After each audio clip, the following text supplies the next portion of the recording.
Big boss season live 7 അപ്ഡേറ്റിലേക്ക് പോവാം.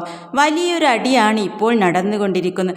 അതായത് രേണുസുതിയും അനീഷും തമ്മിൽ പൊരിഞ്ഞ അടി. രേണുസുതി ഉറങ്ങുകയായിരുന്നു. താൻ വിളിച്ച് ഉണർത്തിയില്ലായിരുന്നുവെങ്കിൽ പട്ടി കുരച്ച് ലക്ഷറി ബജറ്റിൻ്റെ പൈസ പോവുമായിരുന്നു, ചിലപ്പോൾ പണി കിട്ടുമായിരുന്നു എന്നും പറഞ്ഞുകൊണ്ട് അനീഷ് തുടങ്ങിയതാണ്.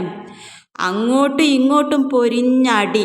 രേണുസുതിക്ക് അനീഷിനെ അടിച്ചൊതുക്കണൊക്കെ ഒന്നുണ്ടായിരുന്നു. അവൻ ഒരു നിമിഷം കഴിഞ്ഞെങ്കിൽ രേണുസുതി അടിക്കുമായിരുന്നു. അത്രക്ക് കലിപ്പായിരുന്നു. ലൈവ് കണ്ടവർക്കറിയാം. എന്തൊരു കലിയാണോ അറിയോ, ഒരു രക്ഷയില്ലാത്ത കലിയാണ്. കാരണം അനീഷ് ചൊറിഞ്ഞ് പുറകെ പോവുകയാണ്.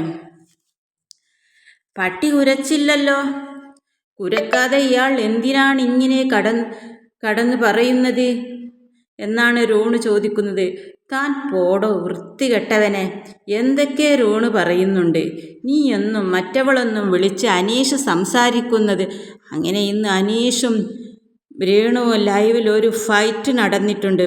അനീഷിനേക്കാൾ അടിയിൽ മുൻപന്തിയിൽ നിൽക്കുന്ന രേണുവാണ്.